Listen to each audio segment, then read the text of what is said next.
So in today's press meet, Mr. O. Pannirselvam gave an unconditional welcome to Mrs. Sasikala and Mr. Dinakaran to the party.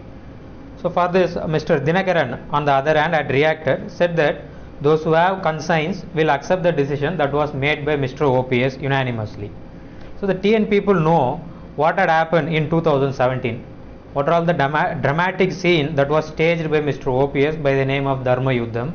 So he particularly wanted to expel Mrs. Sasikala and Dinakaran from the party expeditiously. Now he is taking other stance. So what is your view on this? So OPS is a man who cannot be relied. His words cannot be relied. He would go on changing, and he is a man who has no guts.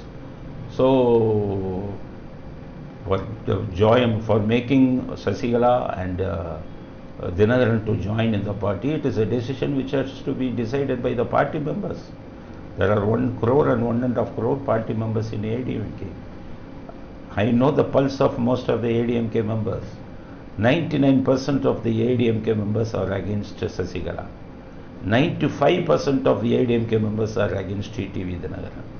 90% of ADMK members are against OPS. Who is the OPS to give permission for these people to join in ADMK? Do you know the pulse of the ADMK members? Sasikala has amassed huge wealth. She has got to thousands and thousands of crores of property. 3,600 crores of property was confiscated by the income tax department, including the Kodanadu and the other bungalows.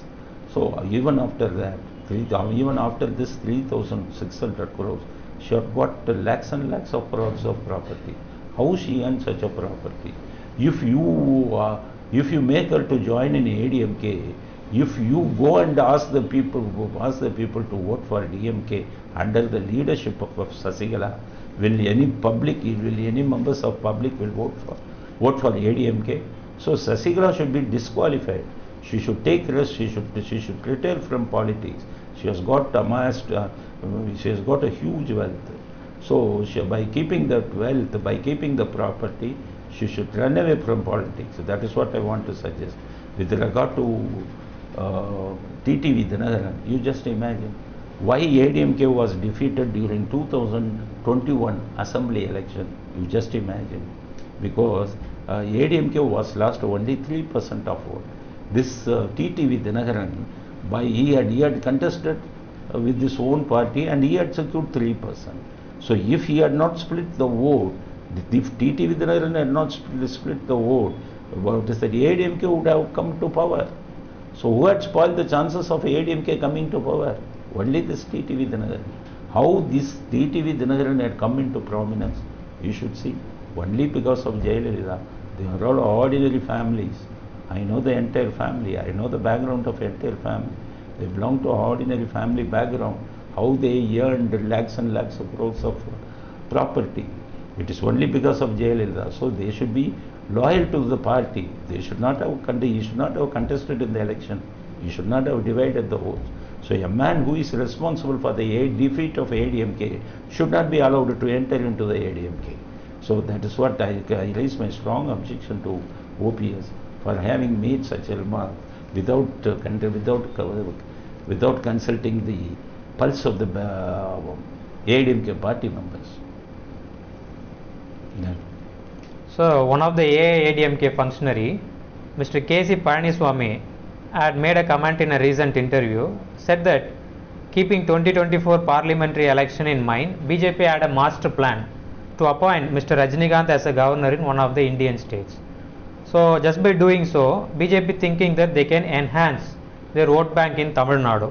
So my question is, the party that had believed the Lord Rama's ideologies and principle in the past has now started believing Mr. Rajinikanth as a trump card for their victory.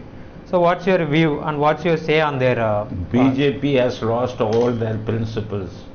They are ready to stoop to any level to get the votes. That is why once it was considered as a party with principles. Nowadays everything has gone. Modi was saying to everybody, there was a principle, there was a rule in the BJP. Anybody who has touched 75 years should not be allowed to contest in the election, to hold any important post. This is the rule. unwritten rule of law as far as BJP is concerned. But now what is going to happen? 2024, Modi is reaching at the age of 75, but he is also going to contest again for the post of Prime Ministership. So who is asking Modi? BJP had lost all their morals, all their principles. Now they are going and knocking the door of Rajini and begging him to get the votes. Now everything is going on because most of you do not know what is happening inside.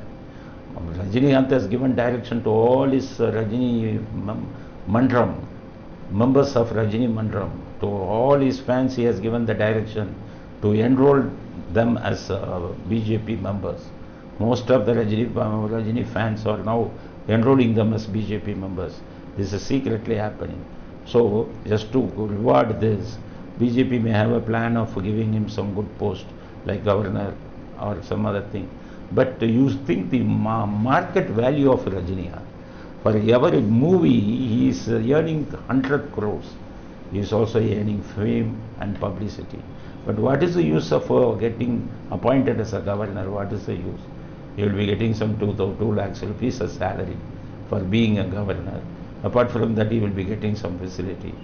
So I don't think that Rajinikanth will be leaving the cinema. That is will be leaving the 100 crores market and become a governor, even if it is given by the BJP. So there is no chance that Rajinikanth will accept. But Rajinikanth is acting indirectly, unofficially in favor of BJP. Most of his cadres have already joined BJP. But as far as I am concerned, BJP should not think that simply because they got the support of Rajini, they can win election in Tamil Nadu. You get the goodwill of the people. You don't tax them mercilessly. You have been taxing the people without any mercy, and you have been doing all the anti-people activities. Prices are rising, and you are not looking after the welfare of the people. Number one. Number two, most of the Brahmins are in your party, and you are having good contact with the Dravidian parties like DMK. You are not taking any action against the DMK. You are protecting the DMK. When one of the DMK member has been making remarks that genocide should be done against Brahmins, you people are keeping quiet. You are getting the support of Brahmin, but if anything goes against the Brahmin, you are not opening your mouth. So you have become an opportunist party, BJP. So whatever you do, unless you get the goodwill of the people, you cannot come to power. Even if 100 Rajinikanths have come, BJP cannot capture power unless and otherwise they should not do anti-people activities. Secondly, they should do something against the corrupt DMK. What is the action you have taken against the DMK? What about 2G case? Why it was released? Why Raja was released? Why Kanimuli was released? It is only because of you. I am not saying this. Saini, the judge has said this in the verdict, stating that the CBI has not investigated the case properly. CBI is under your control. So you might have influenced the CBI not to investigate the case properly. So you are helping the DMK. What about BSNL case?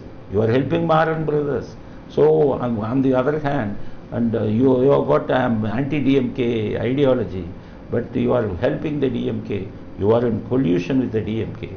So even thousands of Rajinikanth support you, you cannot get the good votes of Tamil Nadu people.